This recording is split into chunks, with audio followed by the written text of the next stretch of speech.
लोकसभेत पुन्हा राहुल गांधींनी मोदी सरकारवर निशाणा साधला। सरकारनं देश विकल्याचं म्हणत राहुल गांधींनी मोदी सरकारवर हल्लाबोल केला। राहुल गांधींच्या आरोपांवर केंद्रीय मंत्री किरेन रिजिजू आणि खासदार अनुराग ठाकूर यांनी प्रत्युत्तर दिलं।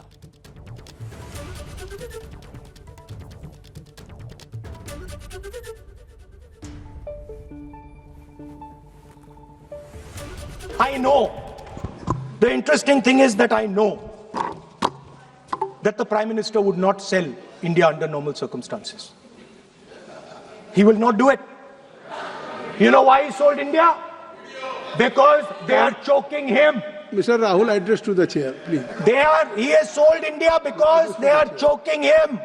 They've got a grip on his neck. Speaker साहब, मैंने बोला जब चोक लगाते हैं दूसरे व्यक्ति की आंख में देखते हो तो डर दिखता है। सर, पीएम की आंख में डर दिखता है,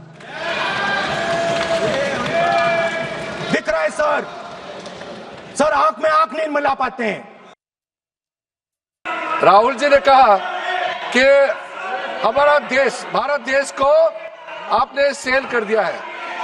मैं सदन में कहना चाहता हूं, आज तक कोई माई के लाल पैदा नहीं हुआ जो भारत को सेल कर सकता है, कोई खरीद सकता है, नहीं हो सकता है।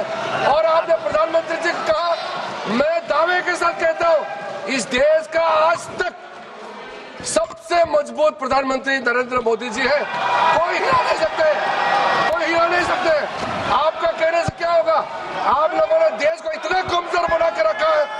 2014 तक हमारा देश को आप लोगों ने क्या हालत बनाया, और आज देश मजबूती से आगे बढ़ रहा है। आप लोग खुश नहीं है। भारत आगे बढ़ने से कांग्रेस दुखी हो जाते हैं, इसी से तो हम लोग का चिंता है। एक अरसा हुआ कि आप नींद से जागे ही नहीं। कितना बदल गया भारत, मगर आप माने ही नहीं। बात जमी की करते हो, मगर जमी पर उतरिए तो सही। तब के मजबूर भारत से अब के मजबूत भारत की तस्वीर देखिए तो सही। सर, ऐसा लग रहा था कोई दंगल में उतर आया है। सर, ग्रिप की बात कर रहे थे और अपनी कमजोरी दिखाकर चले गए। इन लोगों ने अपने समय अर्थव्यवस्था को इतना जकड़ा था भ्रष्टाचार के कारण कि दुनिया की लड़खड़ाती चरमराती अर्थव्यवस्थाओं में भारत को लाकर खड़ा कर दिया था। मोदी सरकार आने के बाद लड़खड़ाती चरमराती नहीं, दुनिया की चौथी बड़ी अर्थव्यवस्था भारत बन गया। एबीपी माझा, उघडा डोळे बघा नीट।